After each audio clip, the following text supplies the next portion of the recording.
एक मुखलिस की कॉल लेते हैं। अस्सलाम वालेकुम। वालेकुम अस्सलाम। मैं साहब से बात कर रही हूँ। जी ज़रा ऊंचा बोलिएगा। मैं जकिया बात कर रही हूँ। जी बात कीजिए। मौलाना साहब मैंने ना मैसेज किया था, मेरे ना 2 बेटे हैं। जी जी। तो पहला मेरा फर्स्ट बेबी था, वो भी मिसकैरेज उसका हो गया था। उसके बाद फिर मुझे 4 साल पहले जुड़वा बच्चे हुए थे।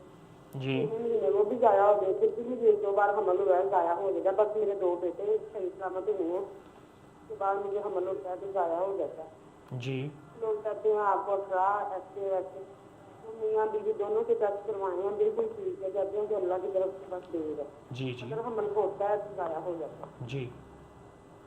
अच्छा, इंशाअल्लाह मैं आपको इसका रूहानी जिस्मानी दोनों इलाज बताता हूँ। कलाम इलाही की तासीर से अल्लाह ने बहुत ताकत रखी है। आप ऐसा कीजिए, एक तो सूरत बकरा को अपनी ज़िंदगी में शामिल कर लीजिए और रोज़ाना एक बार सूरत बकरा पढ़ें। आप चाहें इकट्ठी एक दफ़ा बैठ के नहीं पढ़ सकती, आप दिन में तोड़ तोड़ के पढ़िए, यानी वक्फा वक्फा दे के आप पढ़िए। आप एक दफ़ा अगर नहीं पढ़ सकते तो आप वक्फे वक्फे से पढ़िए। रोज़ाना सूरत बकरा पढ़िए। जो मजबूरी के दिन हैं उनमें छोड़ दें, नापाकी के दिन। एक तो सूरत बकरा पढ़िए। एक दूसरा इस्तिग़फ़ार कसरत से पढ़ें। अस्तग़फ़िरुल्लाह रब्बी मिन कुल्लि ज़ंबिन व अतूबु इलैहि, या अस्तग़फ़िरुल्लाहल्लज़ी ला इलाहा इल्ला हुवल हय्युल क़य्यूम व अतूबु इलैहि, या सिर्फ अस्तग़फ़िरुल्लाह अस्तग़फ़िरुल्लाह अस्तग़फ़िरुल्लाह। इस्तिग़फ़ार में बेटे हैं बेटे, इस्तिग़फ़ार में बेटे हैं बेटे। बहुत ज़बरदस्त चीज़ है इस्तिग़फ़ार और बहुत बाकमाल चीज़ है इस्तिग़फ़ार। इतना पढ़ें इतना पढ़ें इतना पढ़ें, हर हालत में पढ़ें कि अल्लाह को तरस आ जाए और अल्लाह को रहम आ जाए। इतना पढ़ें और बहुत यकीन, बहुत एतमाद और बहुत तवज्जो से पढ़ें और बहुत ज़िम्मेदारी से पढ़ें।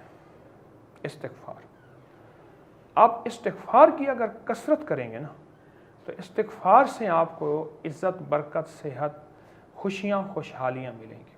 और बेटे, हदीस में वादा है, कुरान में वादा है, कुरान में वादा है। और एक दवा मैं आपको बताता हूँ, इंशाअल्लाह ये जो 18 है और ये जो तकलीफ़ है आपकी, अल्लाह के फ़ज़ल से इस दवा से ख़त्म हो जाएगी। आप वो दवा खुद बना लीजिए। नीम के पत्ते, गेरू, गौर से समझिएगा, नीम के पत्ते, गेरू, दारचीनी, मैं आहिस्ता आहिस्ता बोल रहा हूँ कि आप लिख लें। नीम के पत्ते 50 ग्राम, गेरू 50 ग्राम, दारचीनी 10 ग्राम, लिख लिया। बड़ी इलायची 50 ग्राम, छोटी इलायची 50 ग्राम। अब ये आपस में बिल्कुल बारीक आप पीस लीजिए।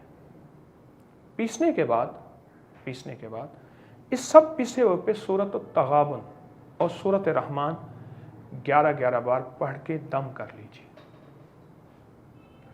एक चीज़ भूल गया, इन सब के मसावी में सिपारी खुश्क जो छालियाँ होती है, यानी जितनी ये दवाएं हों उतनी सिपारी भी हो, छालियाँ जो पान में होती है, वो डाल के पीस लीजिए। और इस पाउडर पे सूरत तगाबुन 11 बार, सूरत रहमान 11 बार। अब इसका 1 चम्मच सुबह शाम दूध से लें, चंद दिन, चंद हफ्ते, चंद महीने, और ये सूरत एक बार पढ़नी है। फिर दवाई ख़त्म हो जाए तो फिर और बना के और पढ़ लीजिए, वरना इसी दवाई में मिक्स करते जाइए। अल्लाह पाक गैब के ख़जाने से बेटे, राहतें, रहमतें और आपको कामयाबियाँ अता फरमाएंगे और आपकी झोलियाँ भरेंगे। आमीन इंशाअल्लाह।